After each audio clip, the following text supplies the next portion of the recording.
오늘 이 새벽 우리에게 주신 하나님의 말씀은 스가랴 5장 1절의 말씀입니다.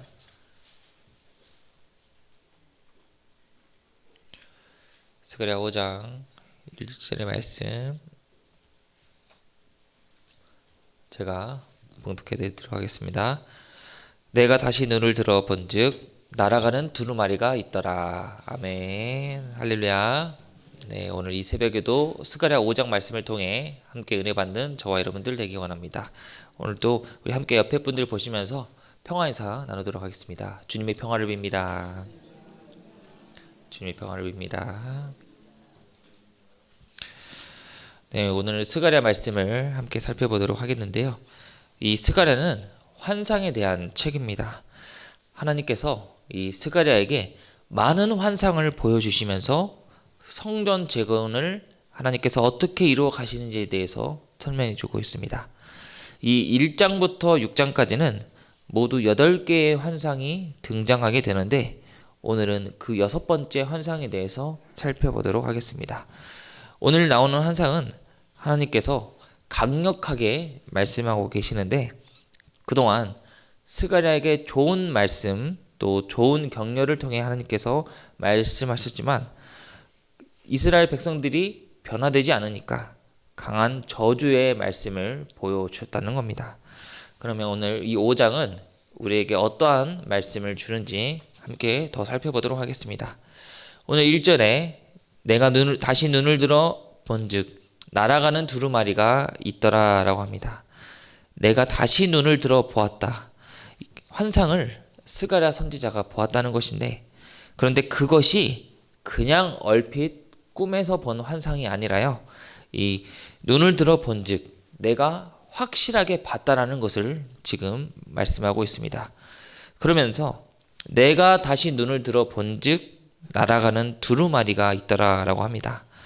이 오늘날은 책을 만들 때 이 기술이 좋아 금방 수백 페이지의 책을 만들 수가 있습니다.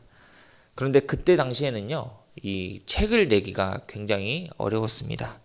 그래서 어떻게 했냐면은 이 파피루스나 양피지 같은 걸로 이 글을 썼는데 그러면서 그거를 말아 놓습니다. 그런데 날아가는 두루마리 계속해서 이 두루마리가 펼쳐져 있다는 것을 가리키면서 즉 하나님의 말씀이 공개되고 있다.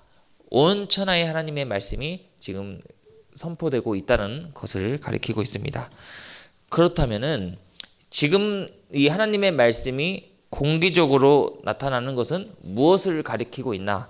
2절에 그가 내게 묻되 내가 무엇을 보느냐 하기로 내가 대답하되 날아가는 두루마리를 보나이다.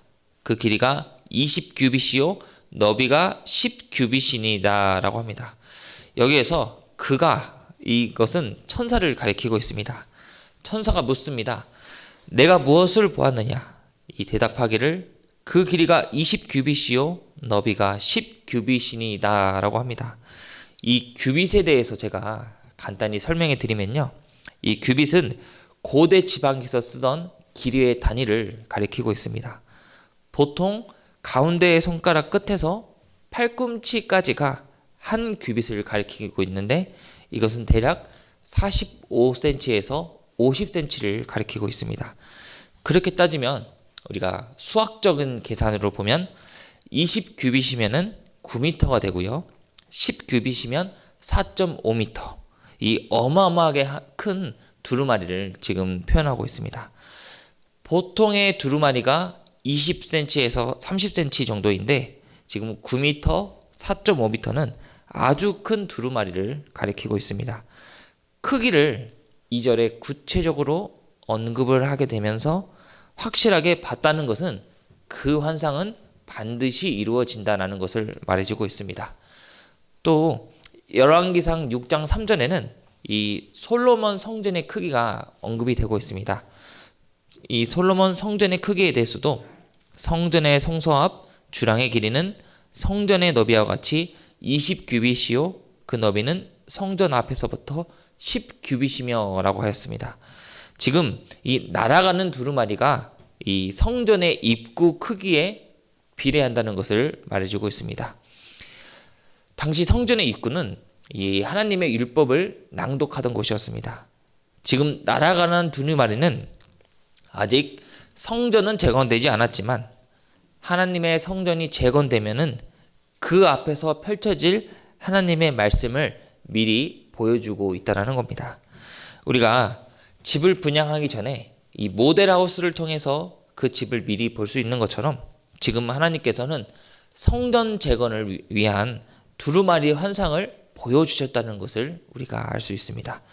그러면 이 날아가는 두루마리의 내용은 어떻게 되냐? 3절에 그가 내게 이르되 이는 온 땅에 내리는 저주라.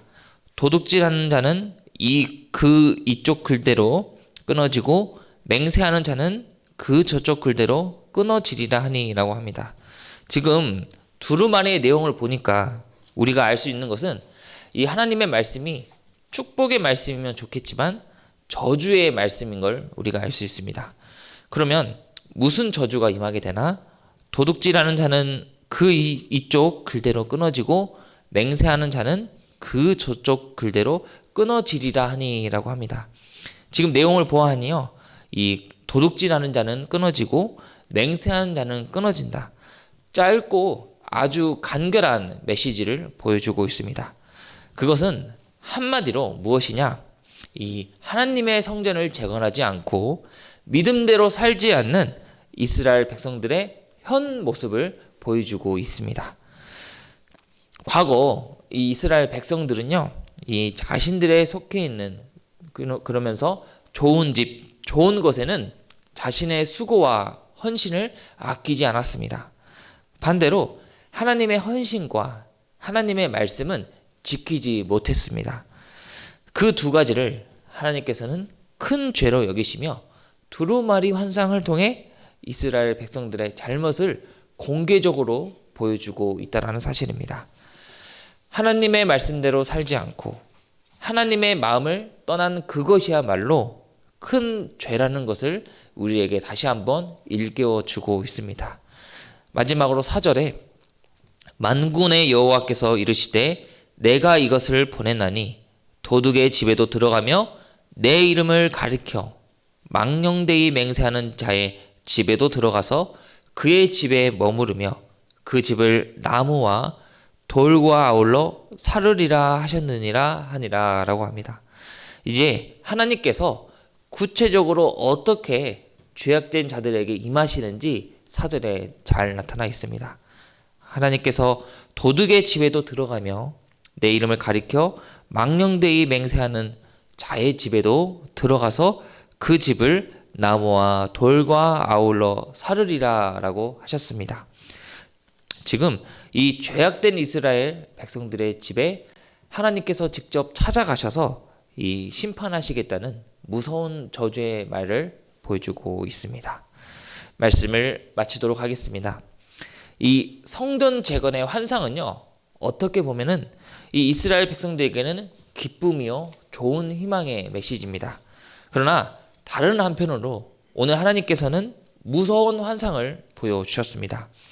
하나님께서 이토록 무서운 환상을 보여주셨다는 것은 이스라엘 백성들이 다시 한번 이 마음을 새롭게 하여서 그들의 믿음이 세워지기를 하나님께서는 너무나 원하셨다는 것을 우리에게 보여주고 있습니다.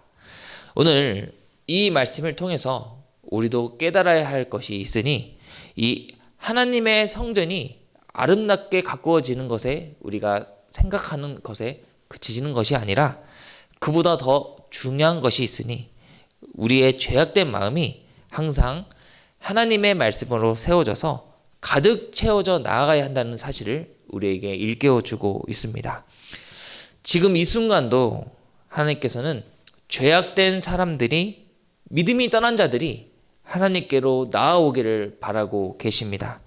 오늘 이 말씀을 통해서 우리의 죄악된 마음이 있다라면, 우리의 연약하고 이기적인 마음이 있다라면 오늘 이 말씀을 통해서 우리의 마음과 생각이 새로워져서 날마다 하나님을 기쁘시게 하는 하나님의 거룩한 백성으로 세워져 나가는 이 하루가 되시기를 간절히 소망합니다. 기도하겠습니다.